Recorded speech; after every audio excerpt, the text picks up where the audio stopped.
আমি এখন মাননীয় সংসদ সদস্য মাওলানা দেলোয়ার হোসেন সাইদী সাহেবকে বক্তব্য রাখার জন্য অনুরোধ জানাচ্ছি। নাহমাদুহু ওয়া নুসাল্লি আলা রাসূলিহিল কারীম ওয়া আলা আলিহি ওয়া আসহাবিহি আজমাইন। আউযু বিল্লাহি মিনাশ শাইতানির রাজীম। বিসমিল্লাহির রহমানির রহিম।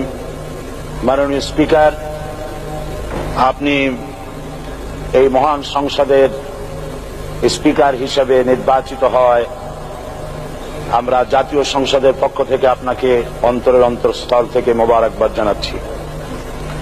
মাননীয় স্পিকার, আমি আজ এই সংসদে দাঁড়িয়ে ওই মহান আল্লাহ পাকের প্রশংসায় সেজদা অবনত হচ্ছি, যিনি 1 অক্টোবরের ব্যালট যুদ্ধের মাধ্যমে সুদীর্ঘ 5 বছরের দুঃশাসন, সীমাহীন দুর্নীতি, ইসলাম বিরোধী কর্মকাণ্ড, দেশব্যাপী ভয়াবহ সন্ত্রাসের মোকাবেলায় 4 দলীয় ঐক্যজোটের মহা বিজয় দান করেছেন এবং যার ফলশ্রুতিতে আজকে আমরা এই মহান সংসদে দাঁড়িয়ে কথা বলার সুযোগ লাভ করেছি। মাননীয় স্পিকার, আপনার মাধ্যমে আমি আমার অন্তরের অন্তঃস্থল থেকে দেশবাসীকে ধন্যবাদ জানাই। বিশেষ করে আমার নির্বাচনী এলাকা পিরোজপুর, নাজিরপুর, ইন্দুরকানীবাসী ভাই বোনদের প্রতি কৃতজ্ঞতা জানাই, যাদের অক্লান্ত পরিশ্রমে এবং মূল্যবান ভোটের মাধ্যমে আমি নির্বাচিত এই মহান সংসদের সদস্য হওয়ার সুযোগ লাভ করেছি। মাননীয় স্পিকার, বাংলাদেশের 13 কোটি মানুষকে যারা পরিচালনা করবেন আজকে তারাই এই মহান সংসদে বসে আছেন। আমি আপনার মাধ্যমে তাদের উদ্দেশ্যে কিছু কথা বলতে চাই। জবাবদিহিমূলক সরকার, কল্যাণমূলক সরকার ও সুস্থ প্রশাসন, এই বাক্যগুলি আমরা প্রায় শুনে থাকি। এই বাক্যগুলির অর্থ সরকার স্বৈরাচার নয়, বরং জনগণের কল্যাণে জনগণের নিকট দায়বদ্ধ সরকার, যা আব্রাহাম লিঙ্কনের ভাষায় by the people, for the people, of the people. বর্তমান পৃথিবীতে মূলত গণতান্ত্রিক দেশে এখন সরকারকে বিবেচনা করা হয়।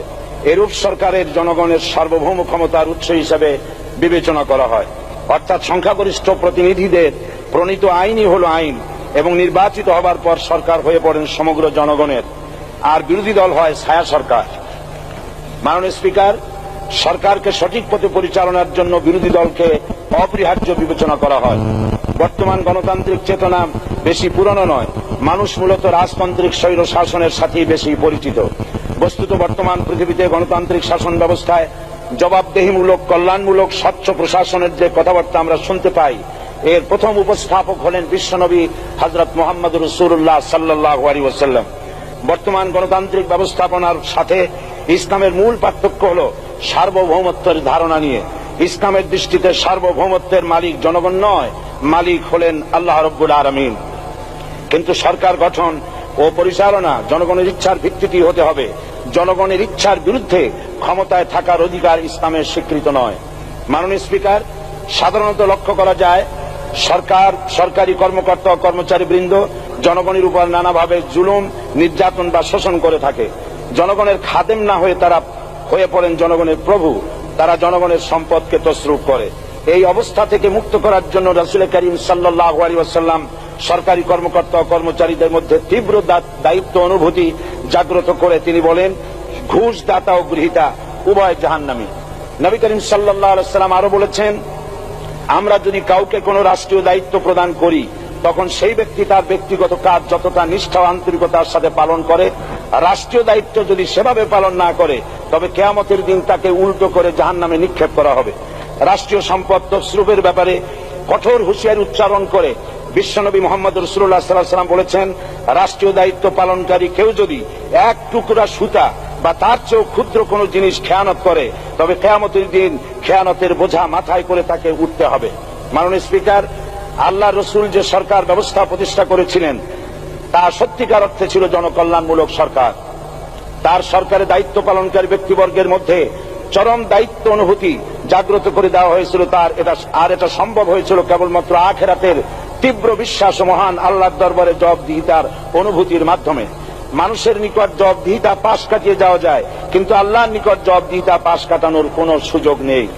মাননীয় স্পিকার, নবী করিম সাল্লাল্লাহু আলাইহি ওয়াসাল্লামের সরকার ব্যবস্থাপনায় সবাই যেমন আইনের দৃষ্টিতে সমান অধিকার ভোগ করেছে, ঠিক তেমনি ভাবে রাষ্ট্রের নাগরিক হিসাবে সবারই মৌলিক চাহিদাসমূহ পূরণ হয়েছে। ঋণগ্রস্ত এতিম অসহায় জনগণ রাষ্ট্রীয় তহবিল থেকে সহযোগিতা লাভ করেছে। মূলত এটা জনকল্যাণমূলক সরকারের ধারণা বিশ্ববাসী তখনই প্রথম অবলোকন করে। মাননীয় স্পিকার, নবী করিম সাল্লাল্লাহু আলাইহি ওয়াসাল্লাম সরকারি কর্মকর্তাদের বিরুদ্ধে কোনো অভিযোগ পেলে তখনই ব্যবস্থা গ্রহণ করতেন। আইনের চোখে সবাই সমান, এবং এ কারণেই শাসকদের আত্মীয় স্বজন কারো পক্ষে সম্ভব ছিল না জনগণের উপরে জুলুম করা। খলিফা ওমর রাদিয়াল্লাহু তাআলা আনহুর এক ছেলে অপরাধী প্রমাণিত হলে সে দণ্ডভোগ থেকে রেহাই পায়নি, এমনকি এতে তার মৃত্যুদণ্ড হয়েছিল। আবার খলিফা নিজেকে আইনের ঊর্ধ্বে মনে করতেন না, তাই বর্ম চুরির ঘটনায় আলী রাদিয়াল্লাহু তাআলা আনহু কাজীর দরবারে সাধারণ ফরিয়াদির মতো উপস্থিত হন। নিজের ছেলে ও চাকরের সাক্ষী যথেষ্ট না হয় কাজী খলিফার বিপক্ষে রায় দেন। এখানে বিচার বিভাগ ছিল সম্পূর্ণ স্বাধীন এবং শাসন বিভাগের নিকট তার কোনো দায়বদ্ধতা ছিল না। মাননীয় স্পিকার, এসব হলো ইতিহাস। মুসলমান আজ অনুসরণ করতে চায় না তাদের অতীতের গৌরবোজ্জ্বল কর্মপদ্ধতিকে। সে এখন কাফির মুশরিকদের কিরানক স্বার্থ পূজারী, আখেরাতে জবাবদিহিতা শূন্য বাগাড়ম্বর এক জাতি। মাননীয় স্পিকার, যে জাতির এক পূর্বসূরি মাথায় আটার বোঝা বহন করে নিয়ে চললেন আর বলে গেলেন, মানুষ কেন, ফোরাতের কূলে যদি একটি কুকুরও না খেয়ে মারা যায় তবে এই ওমর রাদিয়াল্লাহু তাআলা আনহুকে কিয়ামতের দিন আল্লাহর দরবারে জবাবদিহি করতে হবে। আর আজ সেই জাতির দায়িত্বশীলরা জনগণকে অভুক্ত রেখে তাদের মুখের গ্রাসে ভাগ বসায়। জনগণ তাদের নিকট উপস্থিত হলে মনে হয় যেন গোলাম প্রভুর দরবারে উপস্থিত হয়েছে, আর অহেতুক উৎকোচ দাবি করে তাদের উপর জুলুম করছে। আর আল্লাহ পাক জালিমকে কখনোই পছন্দ করেন না।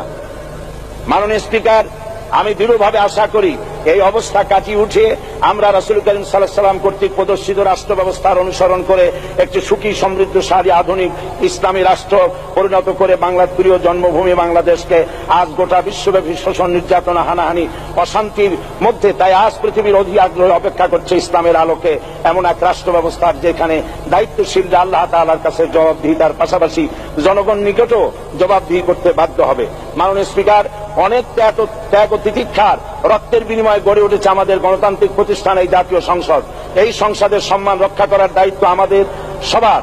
গণতান্ত্রিক চর্চা, গণতন্ত্র প্রতিষ্ঠার স্বার্থে আমি আজ প্রধান বিরোধী দল আওয়ামী লীগকে সকল হিংসা, বিদ্বেষ ও পরাজয়ের গ্লানি ভুলে গিয়ে সংসদে যোগদানের উদাত্ত আহ্বান জানাচ্ছি। পরিশেষে আমি আপনার মতো সর্বজনশ্রদ্ধ একজন মার্জিত ও সুশিক্ষিত ব্যক্তিকে এই মহান সংসদের স্পিকার হিসাবে লাভ করে আমরা আনন্দিত হয়েছি। আমাদের সংবিধানের সংরক্ষণ, সমর্থন ও নিরাপত্তা বিধান এবং আপনার অভিভাবক সুলভ নিরপেক্ষ আচরণ ও সংসদকে ধন্য করবে বলে আমরা বিশ্বাস করি। আপনাকে ধন্যবাদ। আসসালামু আলাইকুম ওয়া রাহমাতুল্লাহ। মাননীয় সদস্য মাওলানা দেলোয়ার হোসেন সাঈদী সাহেবকে আপনার তথ্যপূর্ণ ইসলামিক মূল্যবোধ সহ মূল্যবান বক্তব্যের জন্য ধন্যবাদ।